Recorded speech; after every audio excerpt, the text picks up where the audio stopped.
A série de Fibonacci é uma recorrência de segunda ordem, onde um termo de número n equivale à soma dos dois termos anteriores de números n-1 e n-2. Os termos de número 1 e 2, o primeiro e o segundo termo da sequência, valem ambos 1.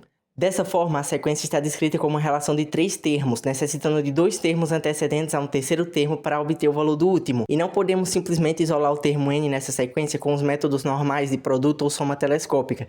Então, como que determinamos o valor de um termo na sequência de Fibonacci sabendo apenas o número dele? Bom, a sequência em questão cresce exponencialmente, então vamos imaginar uma base exponencial x hipotética que ao elevá-la ao número do termo resulte no valor do termo. Como os valores de qualquer termo em Fibonacci são maiores do que zero, essa construção imaginária é válida, já que potências de expoente natural positivas implicam bases positivas. De qualquer forma, agora podemos aplicar essas bases exponenciais x na fórmula base da sequência. Ainda não sabemos o valor da base x, mas alinhando ela à relação de Fibonacci dessa forma, podemos encontrar uma que vale para essa sequência. Faremos isso dividindo a nova equação por x elevado a n-2. E lembramos que numa divisão de potências da mesma base subtraímos os expoentes. Isso resulta na seguinte equação, que pode ser rearranjada na equação quadrática abaixo. Aplicamos os coeficientes 1, menos 1 e menos 1 na fórmula de Bhaskara e encontramos dois possíveis valores reais que satisfazem nossa base exponencial imaginária x. 1 mais raiz de 5 sobre 2 ou 1 menos raiz de 5 sobre 2. Ou seja, existem duas possíveis bases exponenciais x que ao serem elevadas ao número do termo na sequência de Fibonacci resultam no valor do termo. Ambas essas duas raízes afetarão o nosso resultado do termo n em função de apenas n, mas farão isso em proporções diferentes. Denominaremos a proporção da primeira raiz C1 e a da segunda raiz C2, então multiplicamos cada uma das raízes ao seu valor de proporção respectivo e somamos elas duas. Lembramos também de elevar as duas raízes ao número do termo. Esse será o valor do nosso termo n. Ainda não sabemos os valores dessas proporções, mas já sabemos o valor do termo de número 1 e do termo de número 2, que é 1. Se aplicarmos as duas equações que descrevem os valores desses dois termos em função dos seus números em um sistema linear, podemos encontrar essas duas proporções, C1 e C2. Você também pode resolver o sistema de várias maneiras. Vamos isolar primeiro C1 em função de C2 a partir da primeira equação. Agora, aplicamos esse valor de C1 na segunda equação.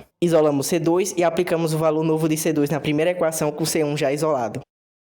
Simples assim, no fim dos cálculos, nós descobrimos os coeficientes C1 e C2, que são respectivamente o inverso de raiz de 5 e o oposto do inverso de raiz de 5. Aplicando eles na nossa fórmula do termo explícito, nós concluímos que o valor de um termo de número n apenas em função de n na sequência de Fibonacci é igual ao inverso de raiz de 5 vezes 1 mais raiz de 5 sobre 2 elevado ao número do termo, menos o inverso de raiz de 5 vezes 1 menos raiz de 5 sobre 2 elevado ao número do termo. É muito bizarro, né, que se você aplicar um número natural nessa fórmula, ela resulta em um número natural também. A validez dessa fórmula aplicando qualquer número natural ainda pode ser verificada por um raciocínio indutivo dessa forma. Como a soma dos termos adjacentes n-2 e n-1 na sequência de Fibonacci é igual ao termo posterior n, aplicamos esses valores na nossa fórmula explícita e verificamos após os cálculos que o primeiro membro é de fato igual ao segundo membro.